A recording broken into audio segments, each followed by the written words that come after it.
YouTube, social media world. It's your boy AnonymousBased, and I'm biggity back with a new reaction video. This time I got another request. Go ahead and give a shout out to the person that gave me the request. Let's go ahead and get into it, man. So if you're new to the channel, go ahead and give this video a like. Share it with a couple of your friends. Make sure you follow me on all my social media sites. And if you got something specific, go ahead and drop it in that comment section. So we are getting into a new artist that I never heard of before.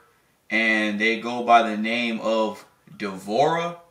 And the track is called Not Dead Yet.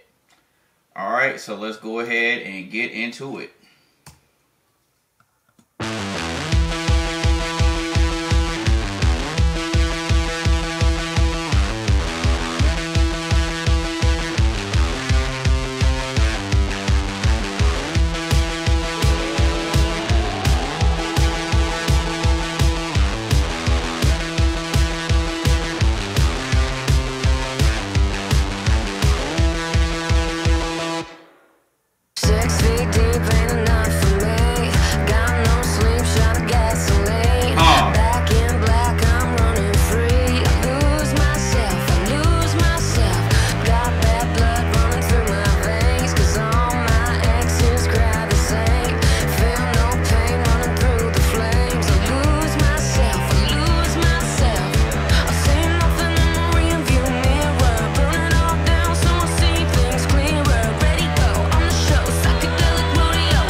Hold on, wait a minute. Okay, that lollipop she's holding in her hand, I don't know the brand or what they're called, but that lollipop, it has scorpions in it, like real scorpions, where you eat the lollipop and then you can eat the scorpions. Now, like I said, I don't know what they're called or whatever, but I remember the first time I seen that was at a Shell gas station, because I think I was on some type of job or something, and I was going up 35, and we stopped off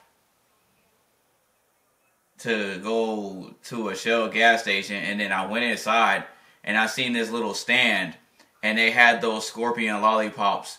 I didn't see any blue ones, but they had some yellow ones in there. So as soon as I seen that, I recognized it. You know, little side note.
All right, man. Okay, okay.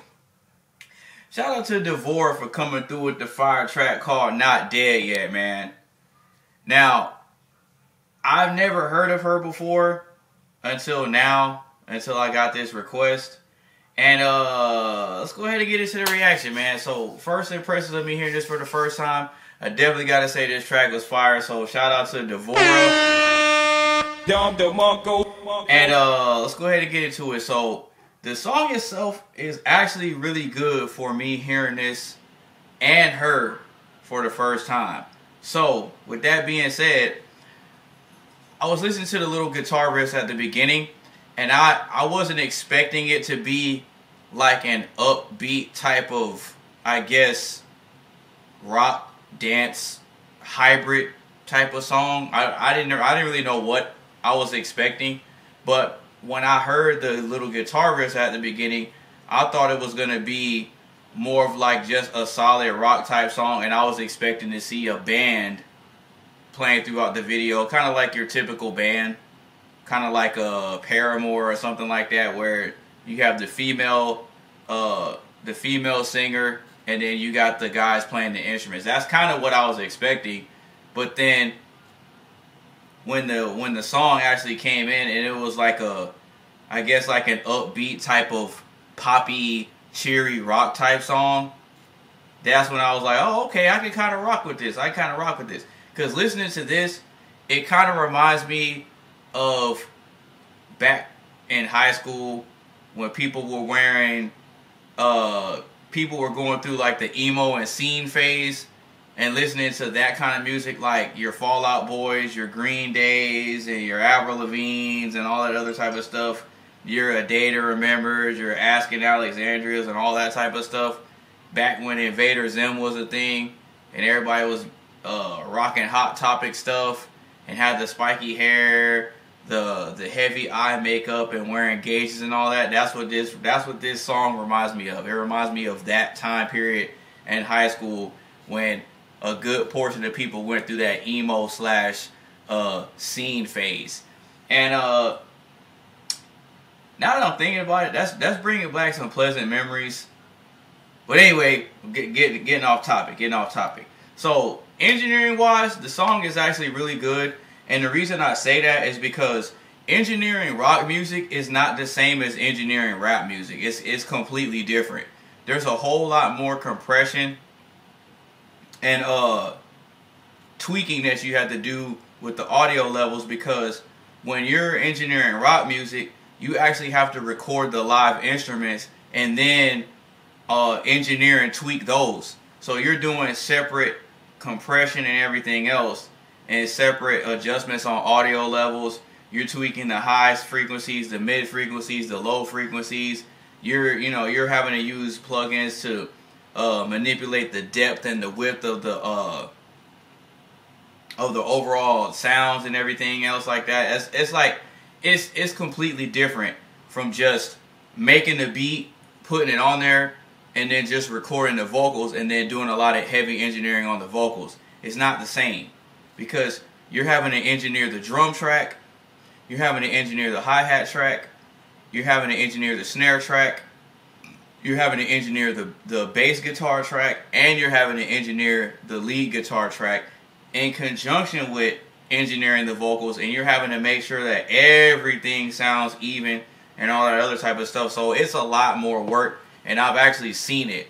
I've actually been in studio and seen how that works, so I know the ins and outs of it, which is why I say engineering rock music is a lot more tedious, and it's a lot more difficult. And that's where your real skill comes out as an engineer and as a producer behind the scenes. So shout out to whoever engineered this, and shout out to whoever produced it.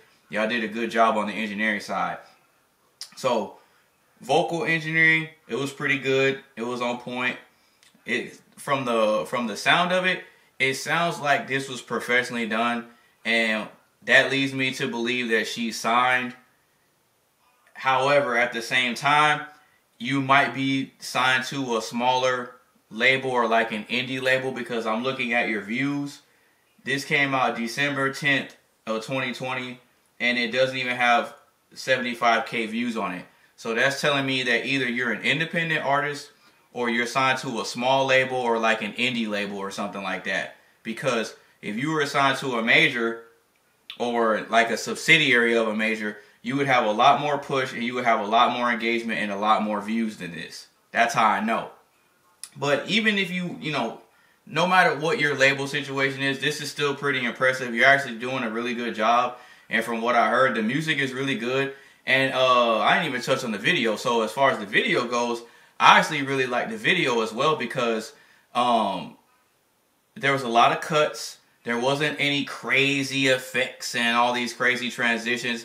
It was upbeat. It was up to speed. It keeps the viewer engaged. And it coincides with the overall tempo of the song. So if you're rocking to the song, you're going to be paying attention to the video. And so it's like the amount of cuts throughout the video is kind of in line with the speed and the tempo of the song. So where it keeps you hyped up the whole time.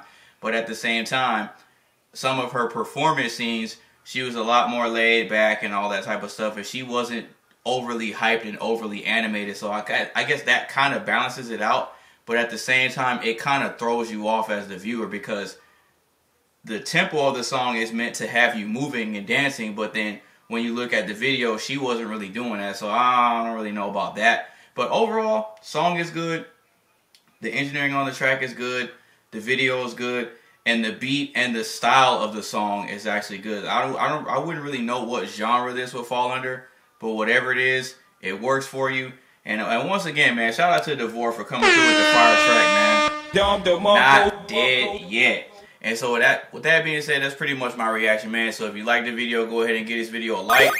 Share it with a couple of your friends. Make sure you follow me on all my social media sites. And if you got something specific, go ahead and drop it in that comment section, man. It's your boy AnonymousBased. Peace. 6 feet deep.